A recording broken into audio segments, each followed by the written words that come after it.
Okay, so today we are doing our soul level animal communication Q&A.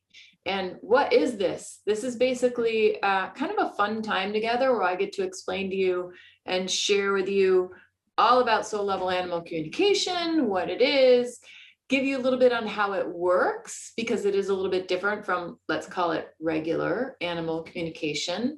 We're going to kind of have some fun with that. At the end, we're going to go and we're going to do a little quiz so we can understand how animal communication would come through you.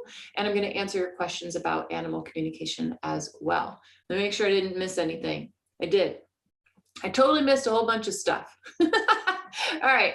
One is Jody. I want to introduce you to Jody. Now, Jody is one of my certified soul level animal communication practitioners. Everyone's waving because what happens is people know each other. Everybody gets to know each other. And so Jody is going to be my wing person today. She's going to keep me on track, make me not forget stuff, fix it when I mess up. You know, Jody's gonna be my rock. So Jody, do you wanna say hi to everyone? Hi everybody, I'm Jody Crotty. Thanks for joining us. Yay! So Jody has gone through my animal communication program all the way to becoming certified. And she's now sits on my website with a group of amazing people who all are animal communicators, soul level animal communicators, giving readings and just really having a business, and I think loving it. The purpose of this is that I want you guys to get to know what soul level animal communication is. I know that a lot of people kind of want to explore. They love animals, and they're kind of wondering, what can I do with this? Can I do animal communication? So this is where we're going to start. And I'm going to start sharing with you my belief, which is that everybody can do animal communication. Everybody has the ability. Everybody has it within them. In fact, we were all born with this ability. We were all born psychically open and able to connect with animals and able to have intuition working for us fully. But as we grow older, and usually by the time we're 5, 6, 7, we've shut it off. My son didn't shut it off until he was about 12 when he realized it wasn't cool. He was totally cool with it when I had some kind of like control over him. And then when he got older and started hitting puberty and everything, he started looking around and being like, wait, nobody else is doing this. So he consciously turned it off. But most of us, we're listening to our culture, which says people who do this are weird, it's not real, you're a crazy person. Jody, when you first kind of jumped in, and let me just tell you about Jody. Jody jumps in. The first time I met Jody was at Be Open Day. So Be Open is my membership community, and we had an in-person day, and everybody got together at this venue, and Jody, didn't you join Be Open that day? I did. No, actually, I joined prior to. That's how I found out that the event was being held. Ah, okay. And I had never met Jody. She hadn't been present in some way that I had been able to see her in the group yet or anything. So she kind of showed up for Be Open Day and made it quite a splash. I would say you made a splash. She walked around. What we were doing was we were all playing with intuition, playing with connecting with animals, trying out different animal communication things. We're just playing with it and experimenting. And now, Jody, maybe this isn't how you remember it, but and so you'll have to share your Jody version, but my version that I have now, because this was a few years ago, was Jody walked around like this the whole time. And Jody's a talker and didn't know energy management yet. So it wasn't just silent mouth hanging open. It was like, this is a man. She was like just all over it. So Jody, is that how you remember it? Yeah, no, that's not how I remember it at all. I think my nerves, because I didn't know anybody other than what was in this little screen. And now there are these people. And so it was a little overwhelming and daunting at first, but I felt at home, like I had known these people, even though this was the first time that I had ever met them. So I think the excitement and sitting down with a couple of the people in the group when we were practicing, I do remember you coming over and sitting beside me, and you put your hand on my shoulder and you said, we're going to learn about energy management. And that's when I was just like, okay, cool. Okay. So I was very excited, and I will never, ever forget that day when, that was my first day of learning energy management. And I feel I became the poster child for energy management. So for those of you who don't know, energy management is one of the things that I teach, well, everywhere I go, but with animal communication, it's basically what we do to settle ourselves and get ourselves into the zone to really connect with animals intuitively. It kind of settles away the doubts and the worries and the fears, the voice that's like, you're crazy, you're making this up. When you're managing your energy well, that voice is a whole lot quieter, which is what we want, because we want to be able to hear from the animal. Okay, so we're going to talk for a little bit about how animal communication works. Animals have mastered unconditional love. We humans have not mastered unconditional love. So animals have this amazing capacity for forgiveness, for understanding, for not doubting themselves, for believing in themselves and knowing their true goodness. We humans, how many of us struggle with believing we're good enough, feeling safe in the world, speaking up, feeling like we can have a voice, valuing ourselves? And those things all stem from the fact that we have not mastered unconditional love like animals have. So animals have this vibration here. Humans, we haven't mastered it, so we're lower being lesser. We're still trying to get there. So for animal communication to work, the animal actually has to consciously kind of send information to us kind of downward like this. And we have to manage our energy so we can connect in like this. So it's a match like this. It's not equals, which is really crazy. Soul level animal communication is all about the fact that these animals have mastered unconditional love. They're here, they're incarnating on earth to help us master unconditional love. Which is why they have to kind of dip down, and we have to be in this amazing space to be able to receive their information. So what happens is animals can send us messages psychically in various ways, but they're only doing it when we're coming together like this, right? I can't be like in a horrible mood and mad at my husband and all upset and get information from an animal, because then I'm not managing my energy. I'm not opening things so that I can truly receive.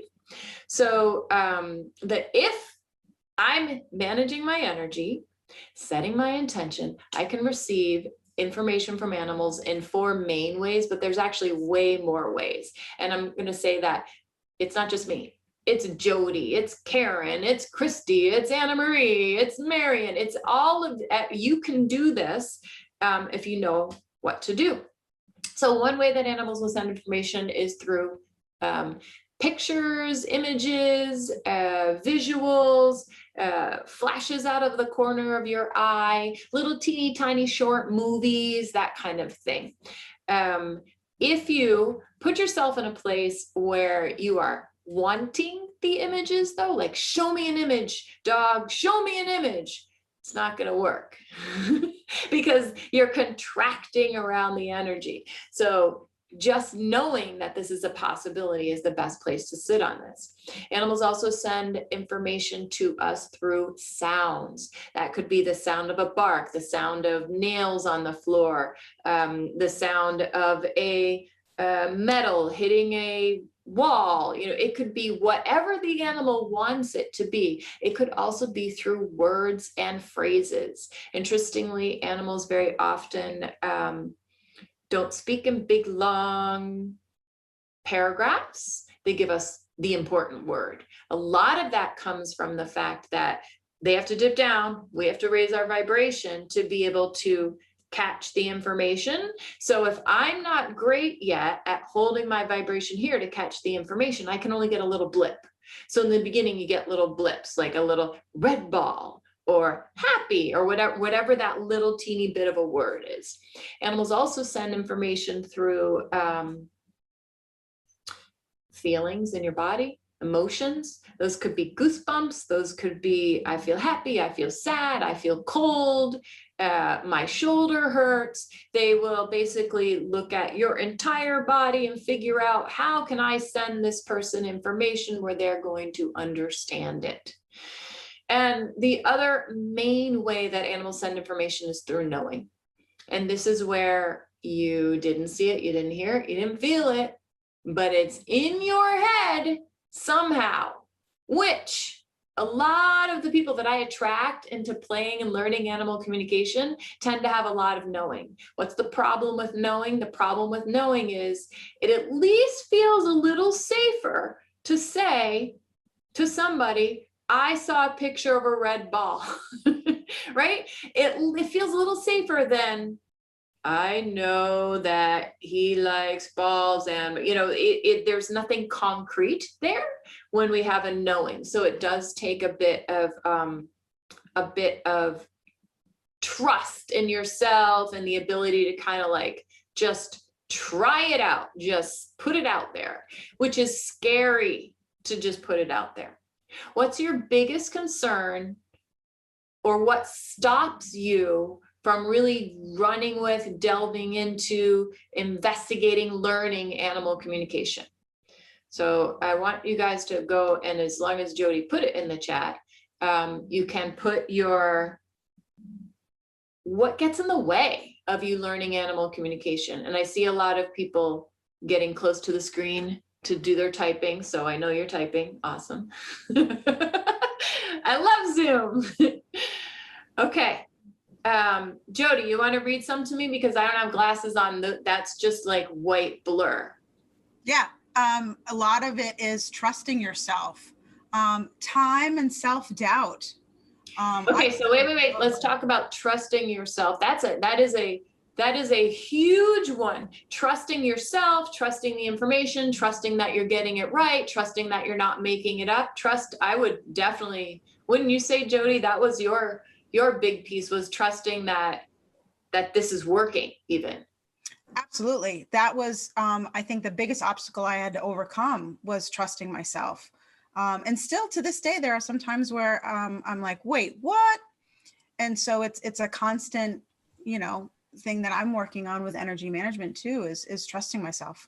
Mm-hmm. There are definitely times when I'm doing a reading and in my head, I'm like, what are you even talking about, Danielle? This is crazy. But then I'm getting the confirmation from the person that it's making sense to them. But I still, that trust is a big piece. Oh, I like this one. I can see it. I have to move back. Worried people think I'm crazy. Can anyone wiggle their hand so I can see if you feel like you're worried people are gonna think you're crazy? Yeah.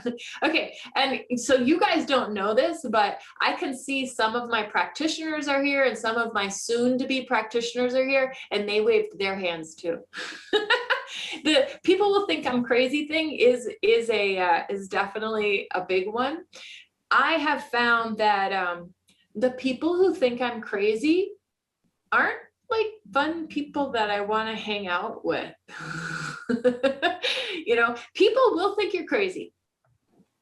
If this is a passion, if playing with the animals, if delving in, if honing this skill in yourself is something you really want, one of the things that happens is your network starts to shift.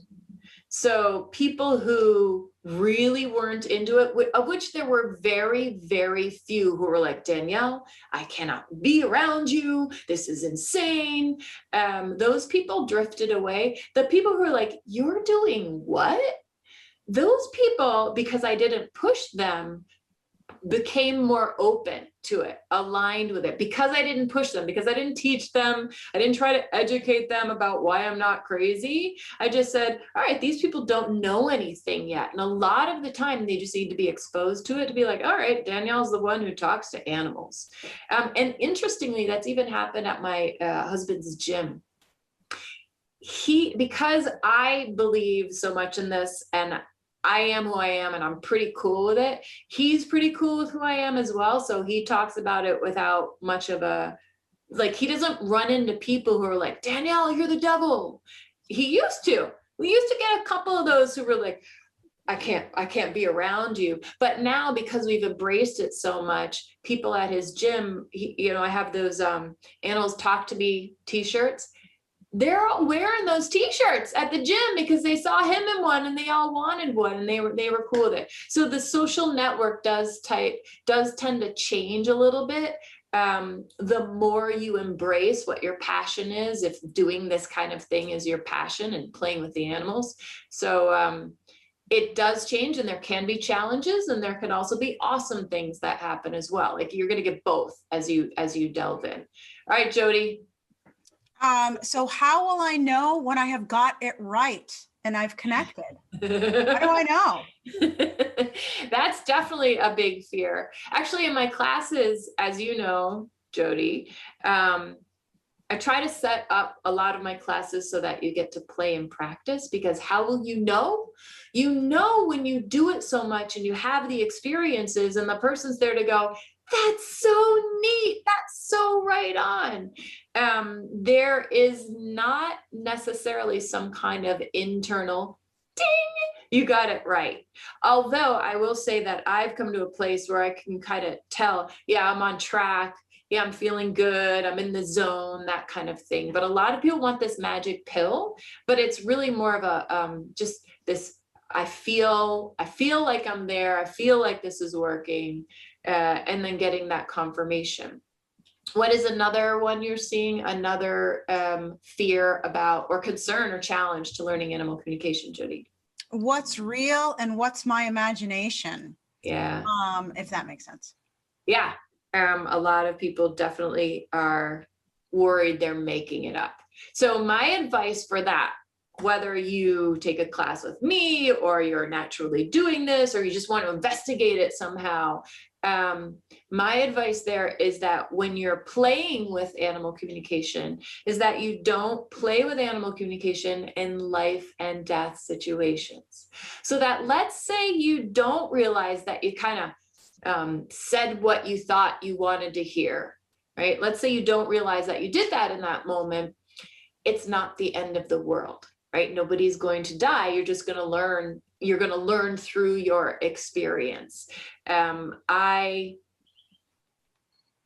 It's a challenge because most of us want to do, a lot of us want to do animal communication at times when things are really hard, right? I want to know what he's thinking because he might be about to pass, or she's really sick, or this horrible thing happened. And so it's this charged moment. And when we're very charged, that's when we're more likely to not understand the information that's coming through, or to go with information that we kind of wanted to hear rather than what is coming through.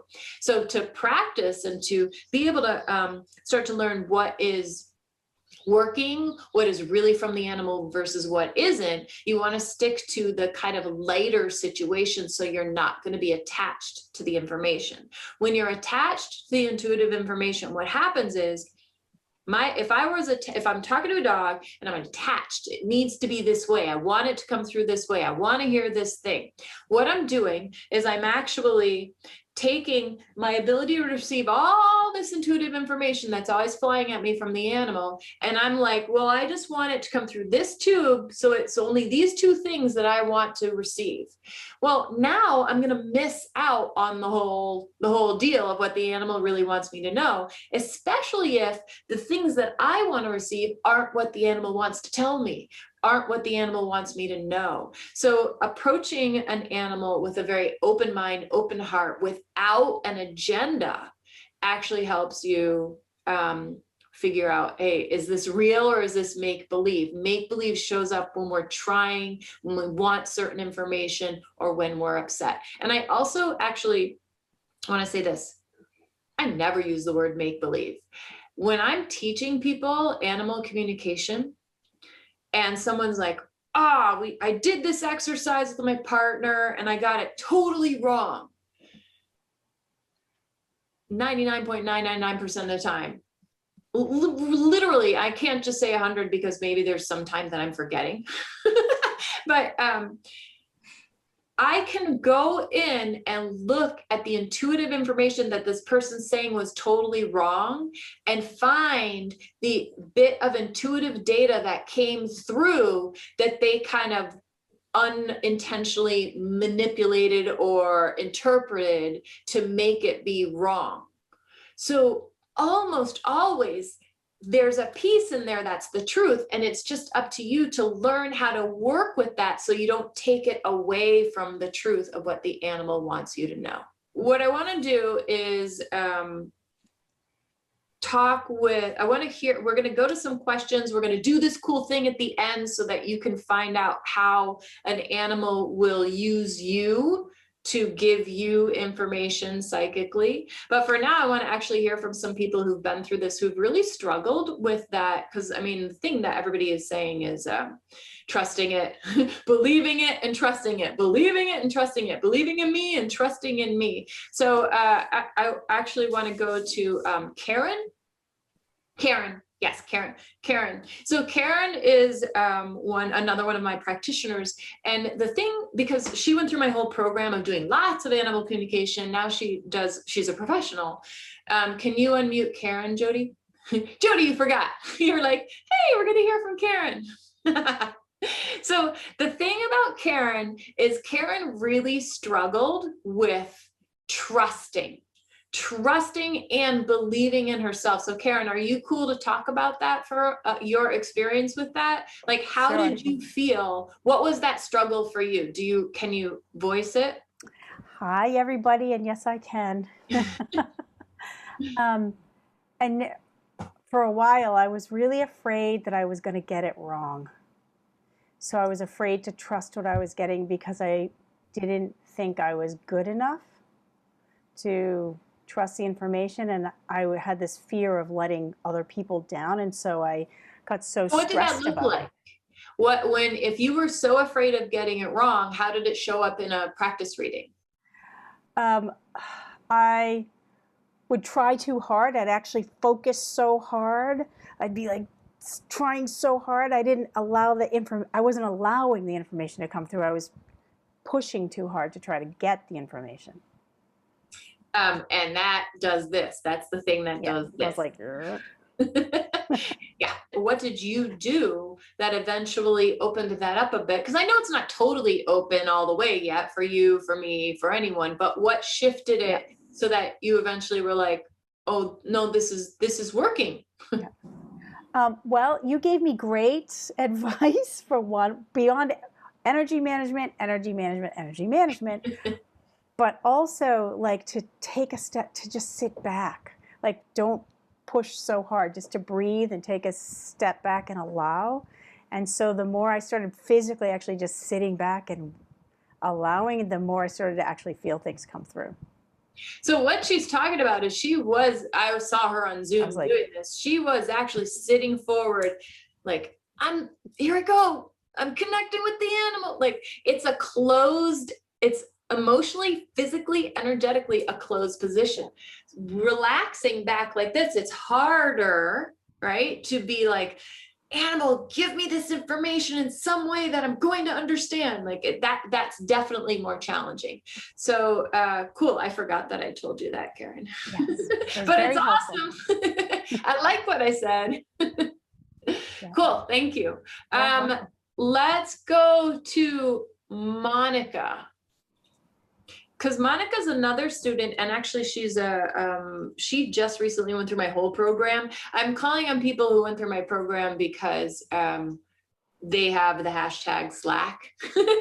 So I can find them easily. Monica, you just became a professional animal communicator, but you had some real stuff around people knowing what you were doing in the real world, and like trusting that, because you have kind of two different worlds going on, which I know a lot of people who are interested in this stuff also live in, like the corporate world or the banking world or something like that. So can you share about that kind of challenge around that?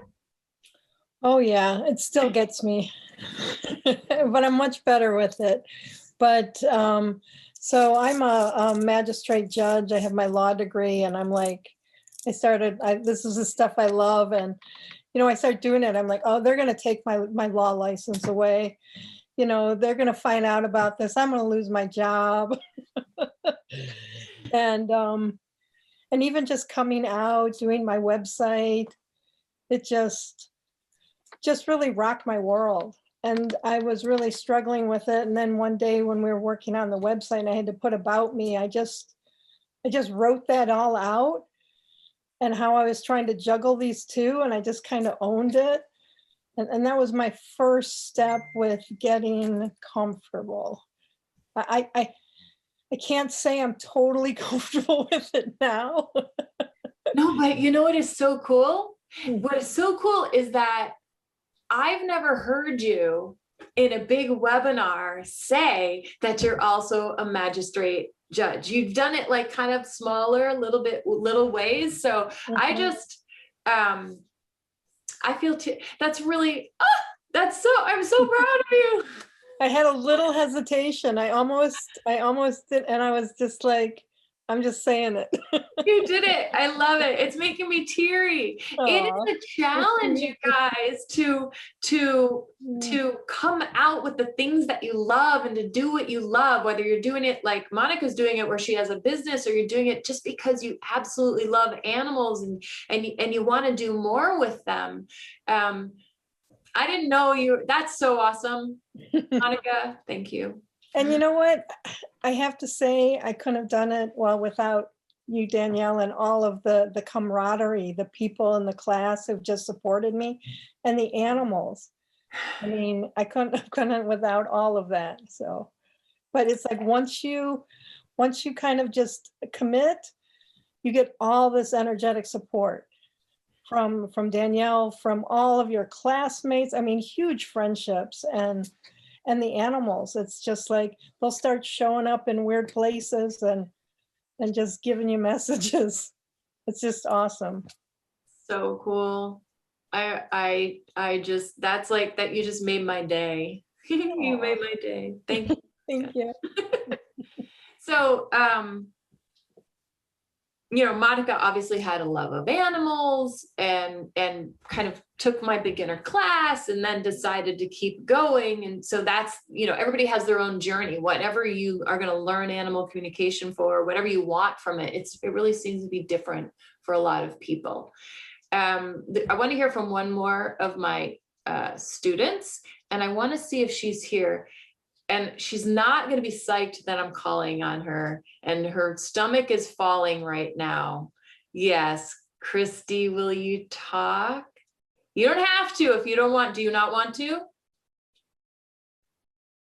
No, I totally respect this and all that you're doing, so I'm more than happy to share with you. Okay. So I'm getting better, as you can see. So I just wondered if you would talk for a moment. So Christy's a student as well. If you would talk for a moment about the leap that you took from, where you said, you know what, I want to try animal communication. I know that it was a big deal for you, especially because you don't like speaking in public, which I'm now asking you to do. It feels crazy. I know. Can you talk about why it was a big leap for you?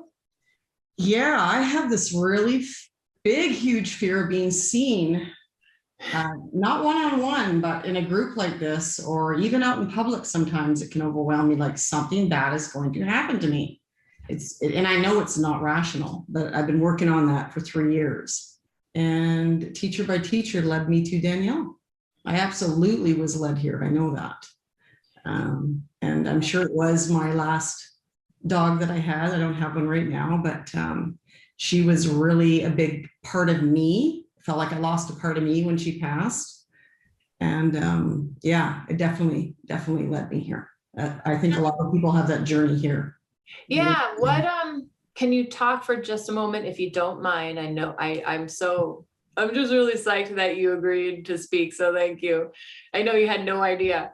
How did your dog kind of bring you to this? I was noticing I was having a real connection with her. I mean, I've always had connections with my animals, but I was having a real connection with her. I was feeling feelings from her. It was odd. It was almost like a human to human feeling connection. Was she on the other side at the time, or was she here? She was here. Okay. Yeah. So you were having a really big connection, and that big connection is what made you want to investigate it more? Yeah, it just led me a lot of things led me on this path. It was almost like it was time that I had to finally kind of come out, like I've been doing slowly, and claim that this is a part of me. I think a lot of people are here know that it's something you just know you have, and it doesn't go away. You can block it, but it doesn't go away. You can try to block it. Yeah, and then finally something in you makes you like it's time that you have to pursue it and learn more about it and why you have it and all those things. Yeah, they're very important. It's part of you. You need to. Thank you, Christy.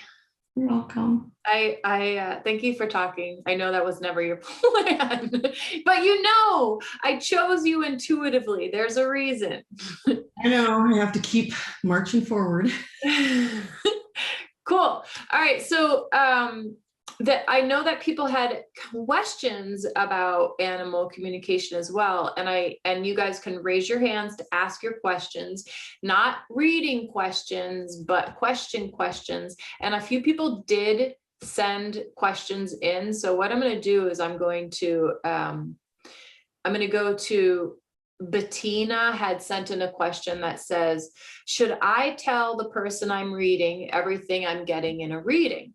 So this is somebody obviously who's practicing animal communication, and she's wondering about letting somebody know. And this is a really big deal. How many people here have the fear that if you connect in with an animal, you're going to get information that you don't want to share? Right? Information that maybe is uncomfortable, or information that is overwhelming, or information, that there's some reason and it's interesting that didn't come up, Jody, unless maybe it did in the list. And it's white blur to me, but a lot of people get concerned that if they connect with animals, if they open up in this way, it's just going to be too much. And so there are a few ways around that. One is I always have people, when they're learning animal communication, set their intention that whatever information they receive from the animal can be shared. So we're kind of putting in a stopgap measure right there to kind of make sure that me as the reader, I don't have to do any censoring on what's coming through. Instead, I'm just going to trust that whatever it is, I'm going to share. The other thing is, when I'm teaching animal communication to people, I also teach how to basically turn on, be ready to do the work, and turn off, so that you can drive down the road and not hear from every single animal in the woods. That would be overwhelming. I do know of a very well-known psychic who opened so much and didn't have kind of like an on-off or a dial to manage it. And so she actually became unable to drive. I mean, I want to be able to function in the normal world. So I'm going to teach people, because I know I want this, how to manage this opening, how to work with it so that it can work for me, not overtake me. And you're absolutely right. If you have that fear, it can happen, but you just need to learn how to have an on-off switch. It's actually kind of easier in that way. So does anybody have an animal communication question they want to raise their hand and ask? And while they're doing that, I'm going to just go over for a moment the difference between animal communication and soul level animal communication. So the first thing to know is there's animal communication, which is, I call it plain animal communication, like regular, normal animal communication. It's the type of animal communication that most animal communicators do. It's where you connect psychically with an animal. You ask that animal questions about their life, about what they like, what they don't like, how do they feel about their brother, that kind of thing. And you get very physical world, day-to-day information back from the animal. That's regular animal communication. Soul level animal communication incorporates that, but it also has a whole other level to it, and that's the soul level. And at the soul level is where you connect in with an animal, and that animal can tell you what you're working on learning in this life, what is good for you, what is not good for you, what that animal is helping you learn. That animal has a big picture of what's going on in your family. That animal has access to this whole other level of information intended to help you grow and evolve, intended to help mass consciousness grow and evolve as well. So when I'm teaching people animal communication, I'm beginning with regular, and then we move into the soul level animal communication, because that's where the real like healing happens. It's really cool to get confirmation that that cat hates men with green hats, right? How cool. I got this information. The person agreed. Amazing. Like, wow.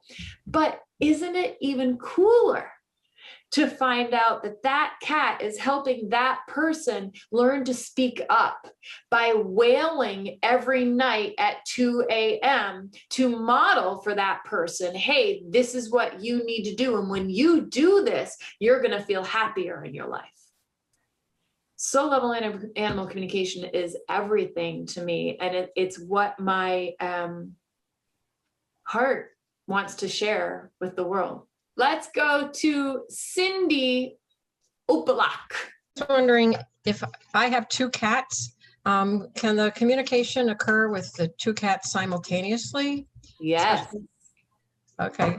Yes. So in a, a beginner animal communicator would probably struggle with that, but as you get a little bit more experience under your belt, absolutely, you can do 2 cats at once, 3 cats at once, a cat who's alive, a cat who's not, you can mix and match. And it's actually really fun. I think it's in my second level class, my 102 class, where I get people doing a lot of playing with more animals at once and starting to learn how their intuition works when there are more animals involved, because it does shift a little bit. Okay, let's go to Kate. There you go. Hi. Hi. So I had what I learned from your website just recently was a clairaudience experience, and it woke me up at 4 a.m. and it was my dog sounding like she was in distress in my right ear. So I wasn't upset that it happened. I was upset that I didn't know what it was, right? So I woke up, shot out of bed. I'm looking for my dog because I'm thinking something's wrong, and she was sleeping. And so I was like, oh, okay. Okay.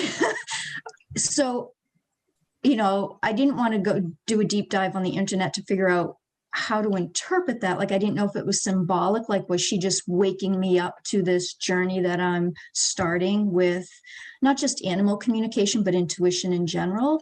Or was she literally crying out to me about something? And I'm sure there's a long answer to that, but is there a way to decipher what it means when you have a clairaudience experience? Well, I would suggest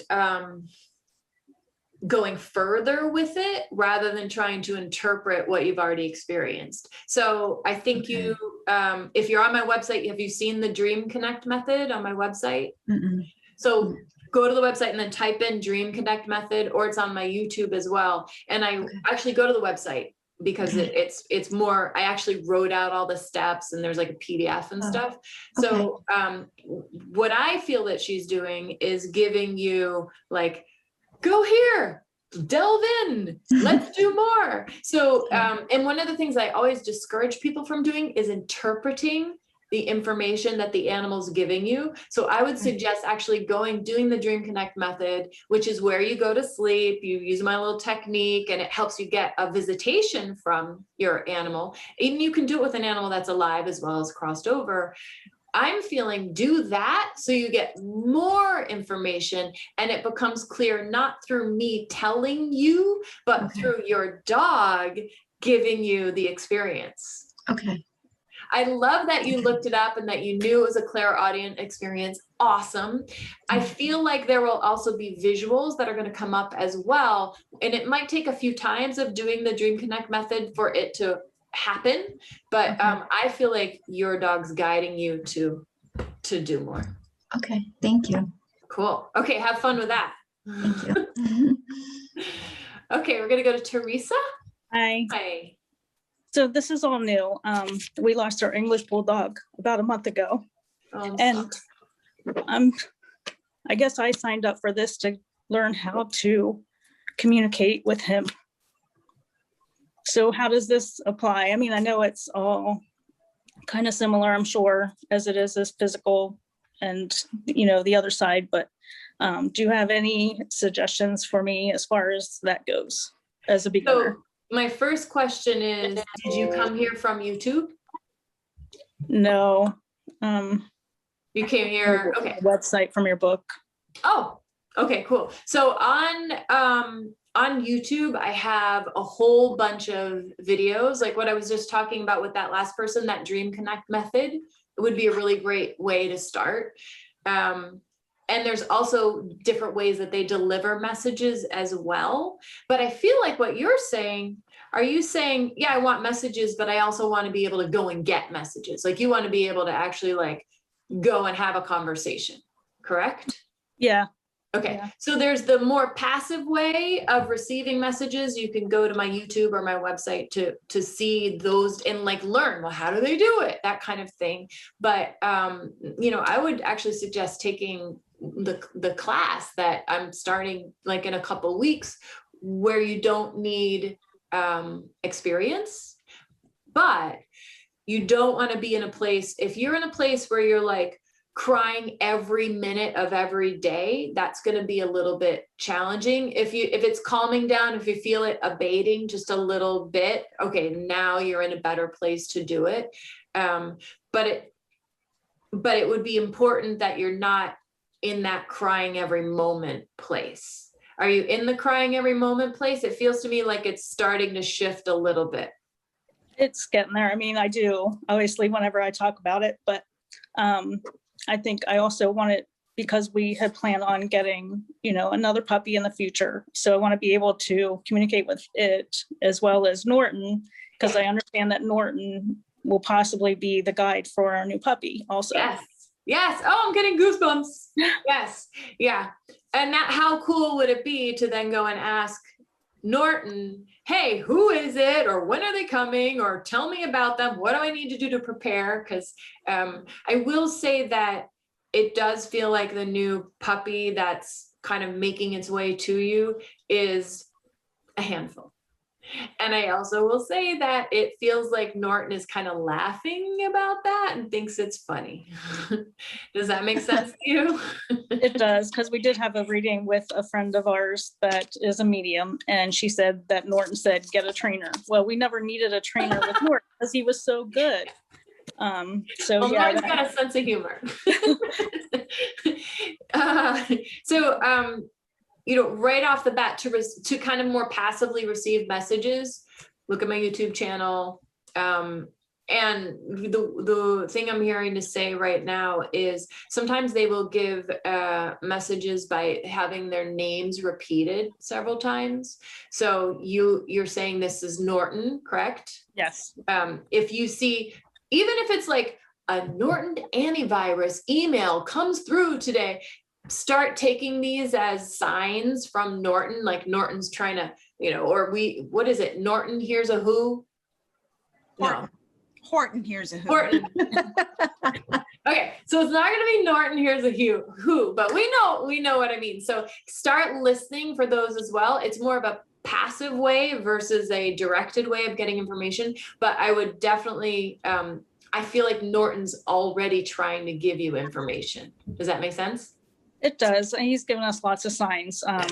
It's funny because I say about how now he's invincible now. And when I was mowing last weekend, I actually heard the song come on my earphones, I Am Invincible.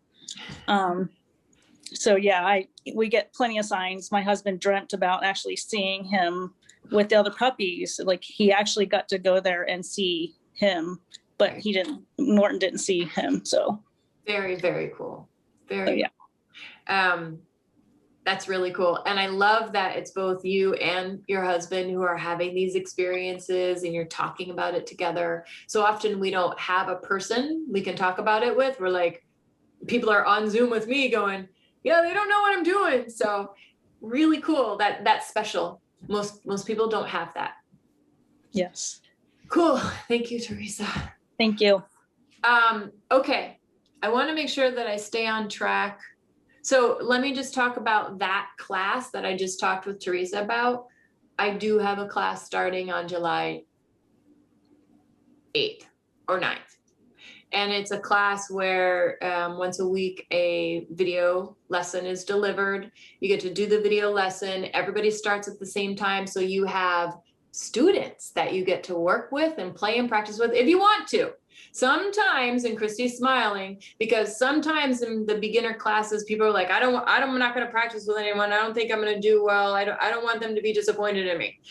But practicing is the thing. It's a class that has 2 live webinars with me. There's a practice lab with my teaching assistants. And there's also a Facebook group so that you can make friends, grab partners that we don't assign you, and really like delve in and get the kind of confirmation. Remember everybody was saying in the beginning that, how do I know if it's real? How do I trust this? You trust by practicing. So July 8th is the orientation. July 9th is the delivery of the first video. You do it on your own time and you get to play with friends and new friends. I really wanted to help you guys understand a little bit more about how animal communication works based on your skills that you may or may not have any clue about. So we're gonna figure things out. So what I want you to do is get out a pen and a piece of paper. I love that I get to see everybody on Zoom. Oh, gotta get my pen and my paper. So you're just gonna follow my directions. Okay. This is going to be a question, and then there's going to be an A, B, C, or D below each question. So be sure to number the question and write A, B, C, or D. You're going to order these by priority. Do you say A, looks like, B, feels like, C, sounds like, D, I think? So you're going to order those by what you say the most. So it may be A, B, C, or D, but you're going to be like 4, 2, 1, 3, whatever. So A looks like, B feels like, C sounds like, D, I think. And I would definitely circle the one that you do the most. Anybody need me to re-say that? Christy. Okay, Christy. Okay. Do you say A looks like, B feels like, C sounds like, or D I think? I could re-say the question better, like what do you say the most? So whatever you say the most, is put number 1. All right. Question number 2. You decide whether you like someone. Now, get over the whole thing about being shallow, okay? Just ignore that whole thing. You decide whether you like someone based on A, the way they dress, B, instinct, C, after talking to them, D, you just know. A, the way they dress, B, instinct, C, after talking to them, D, you just know. Want me to repeat? Yes. Betty says yes. You decide whether you like someone based on A, the way the person dresses, B, instinct, C, after talking to them, D, you just know. We're good? Are you so excited, Jody? All right, C, how do you communicate most often? A, through the colors you wear, the colors you surround yourself with, the clothes you wear. B, the emotions you express. C, the tone of your voice. Or D, the specific words you choose. So A, the colors you wear, the clothes you wear, the colors you surround yourself with. B, the emotions you express. C, the tone of your voice. D, the specific words you choose. Okay, question 4 of 5 questions. When fighting with a friend, what affects you the most? You know, I really wish I had my glasses. If you can see, A, if you can see things from their side. B, if you're in touch with your friend's underlying feelings. C, your friend's tone of voice. Or D, whether or not your friend's point actually makes sense. A, if you can see things from their side. B, if you're in touch with your friend's underlying feelings. C, your friend's tone of voice. Or D, whether or not your friend's point actually makes sense. What affects you the most? Circle the number 1 thing and then see if you can prioritize the others. If it's too hard for you to prioritize, it doesn't matter. Circle the number 1 thing. All right. D, no, 5, D. This is the last question. You base important decisions on A, the way the decision looks. B, your gut. C, the way the decision sounds. Or D, an immediate assessment of the situation. A, the way the decision looks. B, your gut. C, the way the decision sounds. Or D, an immediate assessment of the situation. So what are you going to do with this? I want you to find what letter you had the most of in number 1 position.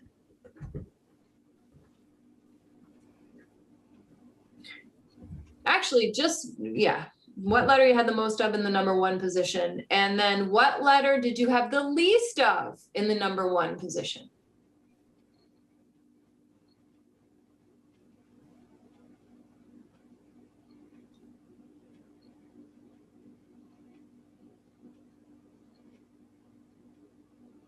So now we're going to talk about what this means, but I'll wait until I see more faces looking at me. It looks like everybody's still adding.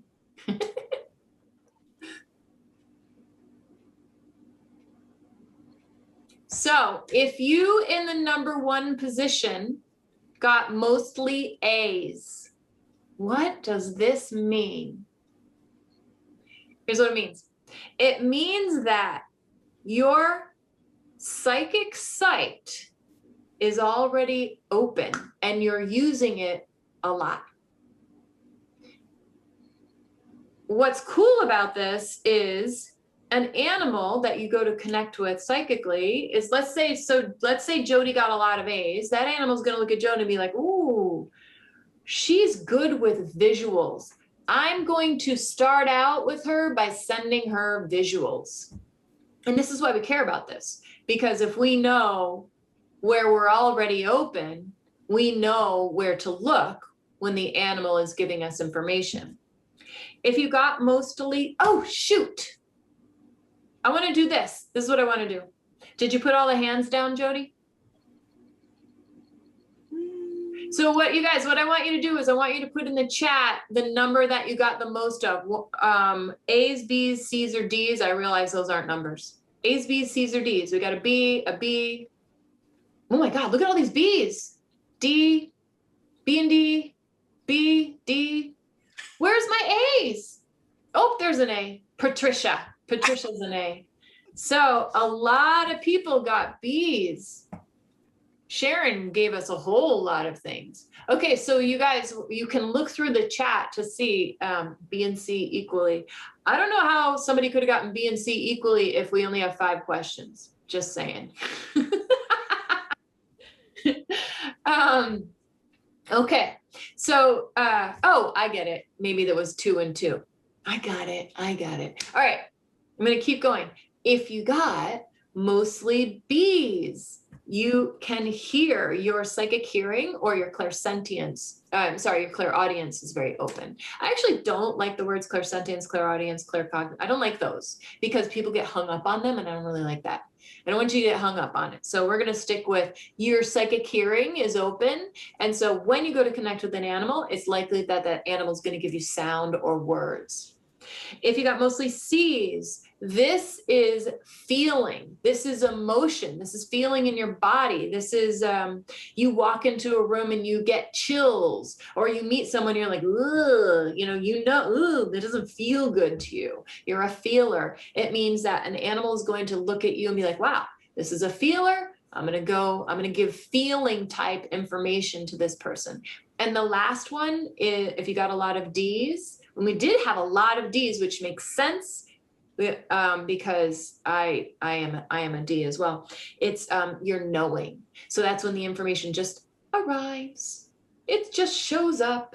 You don't have any data to back it up. You just know it. It's just there. So animals, basically, they look at us. So when you're learning animal communication, you don't have to just open your psychic senses. The really cool thing is that animal is basically like looking at you to determine, how can I get this information to this person the best way possible where they're going to be able to pick up on it. So the animals end up being our power pills. They're our little helpers. Okay, does anybody want to share about that? So sharing about your A, your B, your C, your D. And what I'm going to say while a couple people are raising their hand is, if you got like 2 B's and 2 D's, it means that you've got 2 senses that you're already working with that are already open. So that animal, it gives the animal more options. Now, does it mean, let's say your D's were all in the number 4 slot. It doesn't mean that your knowing is not open. What it means is it's the psychic sense that you're naturally using the least, but it doesn't necessarily mean it's not open. All of us use our intuition every day in ways that we don't realize it's intuition. We mistake it for being really intelligent or quick-witted. Like my friends used to call me on the phone and I would be like, oh my God, I am really giving great advice today. But it's because my knowing was coming through, and now this isn't from an animal, but this is my psychic knowing was coming through. And so I was able to give it this information. Melanie says, what was A and C? A is visual, B is hearing, C is feeling, D is knowing. Joyce, interesting. I got no B's, yet all my animal communication is predominantly hearing. And so what does that mean? It's so funny. I'm so far away from the screen right now, like, because I don't have glasses. I wanted to look good for you guys. I didn't want to wear glasses today. But this is what age does. Joyce, it means look how open all your other psychic senses are, and you're leading on the hearing. So there's a little homework assignment for you. Okay, so Sharon has a question about her A, her B, her C, her D. Hi, Sharon. Hi, everybody. So it's not really a question, it's just an experience. I got 2 C's, 2 B's, and an A, and I just lost my 17-year-old ginger male cat. And he was getting old, and like 2 months ago, I started letting him go outside because he was an outside cat. And my brother told me to communicate with him in pictures a long time ago. And I told him, McDreamy, you cannot go across the street anymore. If you want to go outside, I'm telling him this by pictures. If you want to go outside, you have to stay in the yard. And he did. So it works really well. You guys, animals love pictures. They're reading the words we say, they're also reading the picture in our head. So if I say, I always use this example, if I say to my dog, get off the sofa, what picture's in my head? what do you picture in your head? You picture a dog on the sofa, right? So I need to, like Sharon did, I need to say, go to your bed and have a picture in my head of the dog going to the bed. Make those match. You get a really good result when you make those match. If the animal is willing to do it and there's not a lesson behind it all, because sometimes it doesn't quite work. Cool. Thank you, Sharon. Dawn. Oh, this is my first time on. Hi. Hi. I'm excited. Okay. I only got 1A out of all 5 questions, but and that was on number 4 with the fighting with a friend. Mm-hmm. The rest, I got all B's, C's, and D's. And that makes so much sense to me. Because when I'm doing my practices with animal communication, I hear, I sense, and I feel. And I know. Mostly it's knowing. So not a lot of seeing yet. No. So here's the thing about that, Dawn. And what I love is that you didn't present it like, I suck at seeing, I only want to see. You said, hey, this makes so much sense to my experience. So often when people start learning animal communication, they start being like, well, look what Jody did. I want to do that. That was so much better than what. And when we start getting like that, we're starting to make that tube small again, that communication tube. So the more we're like, cool, this is how it is for me right now, the less we tighten around it and the more opportunity it gives for an animal to be like, hey, all right, let's see with Dawn. You know what? This is cool. I'm going to give her a visual. I feel like she's good. You know, they evaluate you and figure it out. So I love that you presented it that way. Actually, Danielle, I have to interject. You helped me with this when we did an animal spotlight a few weeks ago. You actually, it was my first animal spotlight, so I guess it was about a month ago. She's talking about in my Be Open community, we do readings in the webinars. You told me, don't say all I got was, because you had said I had gotten so much, but I had this judgment that, oh, gee, all I got was. But I'd gotten a lot. So thank you. You gave me that feedback. Well, it's awesome that you took it and ran with it. Yes. Cool. Thank you, Dawn. Thank you. Okay, let's go to Melanie. So I'm a working medium. I just started a business and I randomly went to a farm. And after reading a couple of books, I went to a farm and tried to read animals and I nailed it. And I was like, okay, so, which is great. So I've been reading more and like trying to figure this out because I love animals. Animals love me. It's great. So with your little quiz, I had 3 Ds, which the knowing. I had 1A and 1C. So the 3 Ds with the knowing makes a lot of sense because you said you're a medium. Absolutely. And a lot of mediumship is knowing. Yeah, and that's what I was going to say. And for those of you who don't know, a medium is somebody who talks to dead people. Yeah. I want to make sure everybody knows. I see dead people. And then the visual and the feeling, I also like, I get visuals, I get little movies, I'll get, pictures or whatever.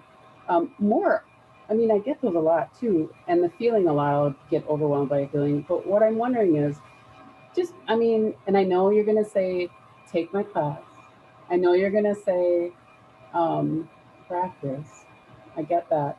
But aside from that, do you have any extra little tips on how, I'm definitely a knower. I just know things. I know things that I don't want to know sometimes. But how do I balance that? How do you balance what?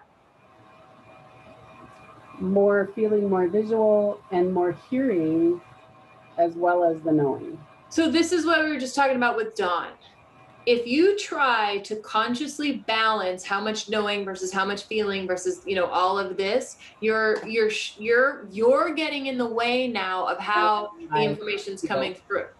Yeah. Yeah. So you have to let it be what it is. What I have seen is that when you can let go of that, and as you get more experienced at it, the information naturally, without you trying to make it happen, starts filling itself in from all different directions. But if you try to control that, you're gonna stop the progress. Okay. I know that it seems like you should be able to. Well, if I do this exercise, I will open, but just let it happen as it needs to, and it's a whole lot easier, Yeah. and it happens actually more quickly.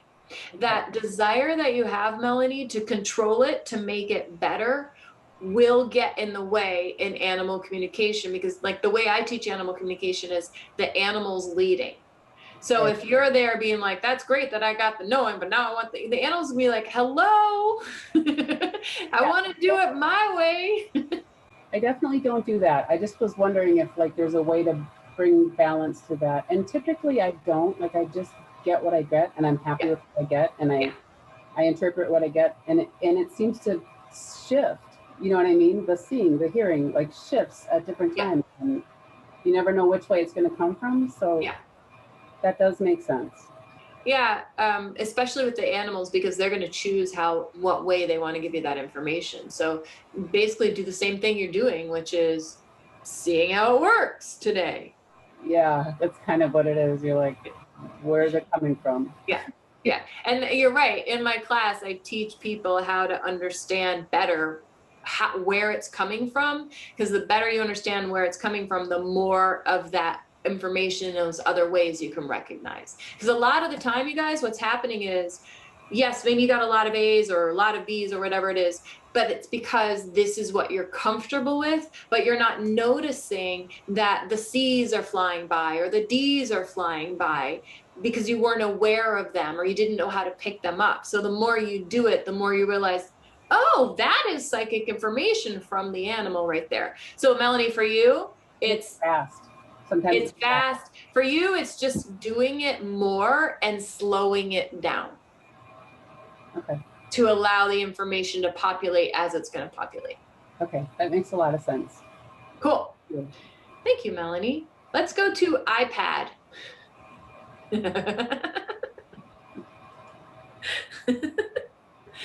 Hi, iPad. Hi, I'm Terry. How are you? Hi, Terry. I fixed it before. I'm so not confused. It's all good. It's iPad today. Tomorrow it might be Terry again. I don't know. Oh, I'm sorry. Okay. Interestingly enough, I got a lot of B's, mostly B's and one A. Mm-hmm. I guess my question is, how do I know? Well, I want to know, I feel like this is the right thing for me. Animals have always been, I still feel my past animals. And it's interesting that I got mostly B's because either I just know it or I felt it, like the birds and the squirrels and my own dog. It's like I just seem to know what's going on, but mostly I came up with B's. I talk to the animals all the time. People think like, oh, she's out there. And I don't care what people think anymore. I'm getting to that point, and I'm so open to whatever it is. So I guess I thought that was interesting that most of it was the hearing. I hear them all the time, but I don't understand. Like I just started getting tingling in this ear. Awesome. It's like, how do I know if this is the step for me to take? You know if it lights your heart up. Absolutely, my job. Yeah, and I like that you're getting a buzzing. All of these are signs that these things are opening up for you. The fact that you got so many B's means most likely when you do start to kind of more officially learn, you're going to hear a lot. Whether it's a sound or a voice or a word, you're going to hear, or like clicking, whatever it is. It is fun to hear. It's interesting. So because I want to move forward with it, and I 100% believe and know and trust that the universe will guide me. What I would suggest, I'm coming to play in the class. Okay. Come and play. Cool. Terry / iPad. Thank you. Thank you. I'll try to fix that. It's fine. We're gonna go to Chris. Hi, Chris. You have a question about your letters? I do, because I studied interpretation, for a language interpretation, and it was discovered there that I'm a very visual person. Cool. Everything visual. Yet I didn't receive one A on this. As a number one, yeah. And so I'm wondering. And so were you a lot of C's? I had 2 B's and I had 2 C's. Okay. I feel the C's in you. I feel how much of a feeler you are. That's what comes through for me. It doesn't mean that the animal's not going to communicate with you through visuals. It just means that you're kind of unknowingly using the feeling already in your life. That's all. It doesn't mean that that you won't get visuals. Okay, I thought maybe I was all just cross-wired here then. No, it's more like it's a goofy quiz, but what it does is it helps you understand where the pieces that are already open that you probably aren't aware of. So there we go. It's perfect. Thank you. Thank you, Danielle. Thank you. Okay, let's go. Where was Betty? Betty? Hi, Betty. Can you hear me? Hi. Yeah. Hi guys. I'm new to this completely. I just lost my little one 2 weeks ago, and I did want to go over what I got because I think it ties in a lot with what I've always felt. I've seen things when I was little. I used to see stuff, and I used to be so scared that after a certain point, I think when I was in my early 20s, I stopped seeing anything. But with Randy, what I thought was weird is that I got a lot of B's. I feel like I could hear him when he was alive. I would be studying because I'm studying to be a nurse, and I would be studying a lot, and then all of a sudden he'd look up and I'm like, yeah, you want water. Like, it's like I knew or heard that, yeah, he was telling me he wanted water. And now that he passed away, I'm so new to this, so I'm trying to argue this because I'm so like rational, and I'm like, no, this can't be. But a part of me is like, yes, buddy, you've always known. But now that he passed away, I've heard him. And a part of me is like, maybe it's a grief, but I'm like, one night we were sitting outside with my fiance and he barked, and I'm like, did you hear that? Did you hear Randy? I'm getting goosebumps. And he's like, yes, I did. And he's really like atheist and logical, and he'll never tell me anything I want to hear. So that I take what he says and I'm like, no, I did. So I got my B's and I'm like, yeah, this is true. I feel like I can hear things. Awesome. I love it when it's clear, it works out like that. It just shows that you happen to already know that piece about yourself. It was some validation. Yeah. And thank you. I found you through Facebook. You've been my comfort. Oh, thank you so much. Thank you. It's so weird, Betty, how many nurses and doctor, nurses type people want to do animal communication. It's like there's this really close connection. And I think it's, they're very caring and they want to help others, and animal communication ends up being an extension of that. But I'm so not surprised to hear you're studying to be a nurse. Of course you are. I feel like when I was in the hospital before COVID, I feel like I could also kind of understand the patients without them telling me anything, because some of them, they don't want to tell you what they're feeling but I knew, I'm like, oh, I know you need a shower. Like, I know you want one. And they're like, yes. Yeah, very cool. I love that you're embracing it. Thank you.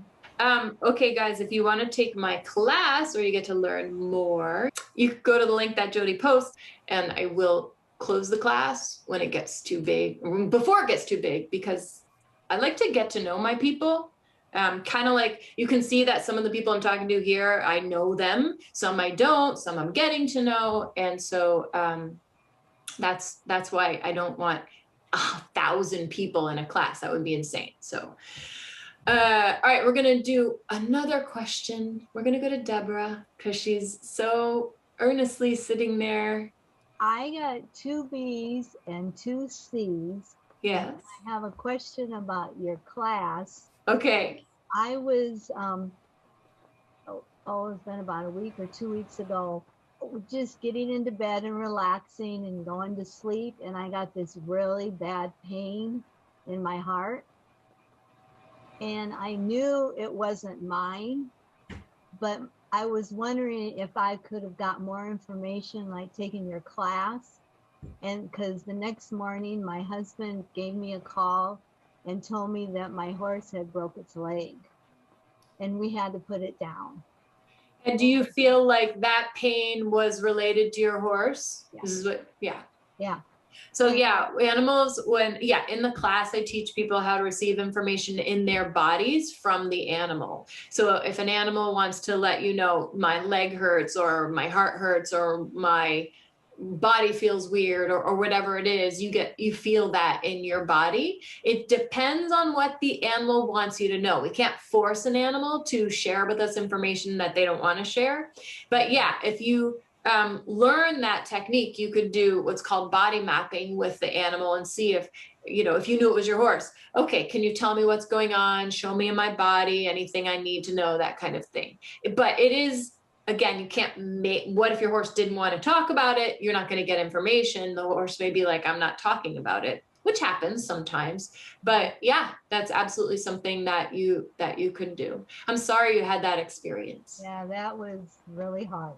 Yeah, yeah. Did you have the pain before or after he broke his leg? I had it, well, let's see, probably during, because it was the middle of the night, and that was when it did happen. Wow. Yes. Wow. Yeah, that was a good thought you had about how you could use animal communication. And it also shows, so you said you got mostly B's, or you got 2 B's and 2 B's and 2 C's. Okay, and the C's are the feeling. Yeah. Wow. Well, I'm sorry you went through that.